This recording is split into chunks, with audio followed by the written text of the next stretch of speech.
Yağmur kızım.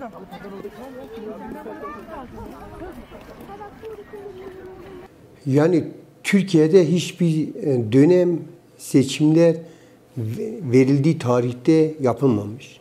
Her zaman iktidar olanlar kendi şartlarına göre, anketlere göre ve sıkıştığı an, siyasette sıkıştığı an, krizler oluştuğu an, artık siyaset yapmama durumuna geldiği an bu sefer kendilerine can simidi olarak seçime yöneliyorlar. Bu 20 yıllık bir döneme baktığınız zaman normalde 4 seçim geçirmesi gerekirken saysak belki onun üstünde seçim geçirmiş. Artık bu seçimde Türkiye öyle bir duruma gelmiş ki, öyle krizlerle boğuşuyor ki artık bu seçimde AKP'yi kurtarmayacak. Çünkü baktığınız zaman bu kaç senedir ömürlerini savaşla uzattılar. Savaşta bir yere kadar. Yani şimdi hep savaş. Bakanları çıkıyor ya, diyor biliyor musun bir merminin parası ne kadar? Bir bomba kaç dolara mal oluyor?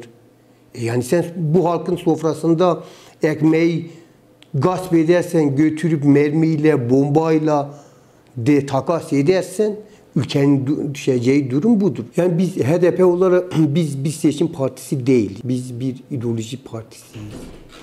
Bir ezilenler halklarının partisiyiz. Bu sorunlar üzerinde sürekli yoğunlaşan, çalışma yapan bir partiyiz. Tabii seçim de bizim için bir araçtır.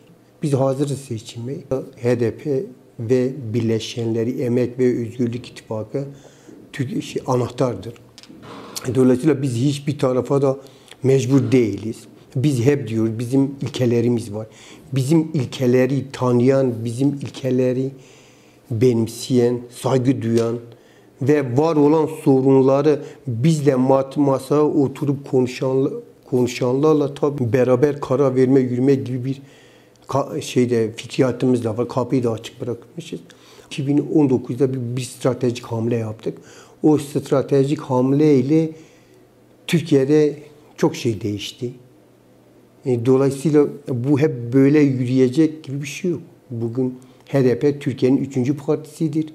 Ve biz kendi adayımızı belirleyip, Cumhurbaşkanı adayımızı belirleyip 2. turda da olacağız. Kesin böyle bir durum, gücümüz de var. Öyle mi? Öyle mi?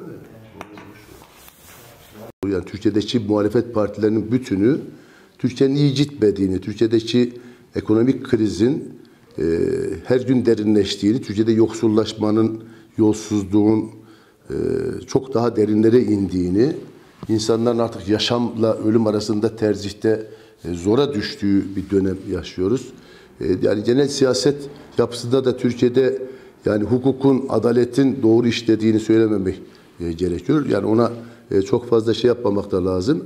Hukuku kendi lehlerine göre değerlendiren, işte yargı bağımsızlığını ortadan kaldıran bir siyasal süreci birlikte yaşıyoruz.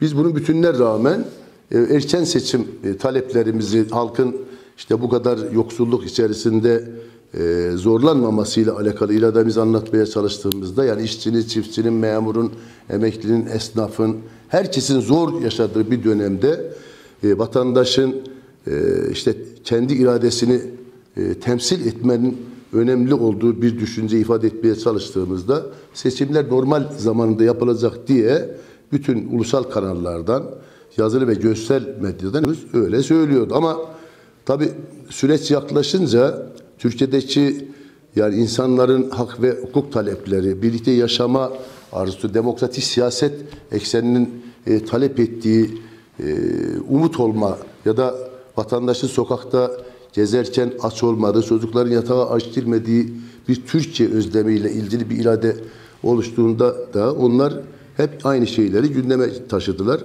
Ama son dönemlerde özellikle seçim yaklaştıkça Türkiye'nin gündeminde kendileri değiştirmeye çalıştılar. Çünkü yani Cumhurbaşkanlığı sisteminin Türkiye'de uygulanır olmasına artık alıştık ama dünyada böyle bir eşi benzeri olmayan da bir sistemle karşı karşıyayız. Yani bir kişi iki dağ arasında istediği oluyor, istemediğiyle ilgili şey de olmuyor.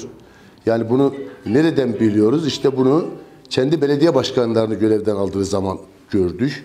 Başbakanlık yapmış bir adamı görevden alırken gördük. Türkiye'de halkın iradesiyle seçilen yerel demokrasi temsilcilerinin yani işte halkın oylarıyla ciddi manada seçilmişlerine kanun hükmünde karar vererek kayyum politikalarıyla yaşadıklarını gördük. Bizim belediyelerimizde aynı şeyleri yaşadık. Daha dün İstanbul'da herkes yakinen biliyor. Yani işte İçişleri Bakanı'nın kendisine atfen söylediği bir şeyin iadesiyle ilgili belediye başkanının sarf ettiği sözleri sanki bir başkası da söylüyor gibi 16 milyonluk kenti temsil eden bir belediye başkanına siyaset yapma yasağı koydular. Belki çok yakında da görevden almayı da deneyecekler. Onun için şaşırmamak lazım.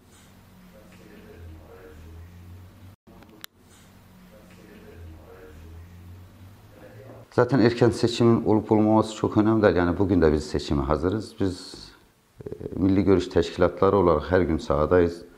Her an seçime hazır bir vaziyette çalışıyoruz. Fakat erken seçim denilebilir mi, denilemez mi? Kendilerine göre bir kanun teklifi sundular. 6 Nisan'daki bu kanun teklifi yürürlüğe gireceği için kendilerine göre bir seçim tarihi belirlediler.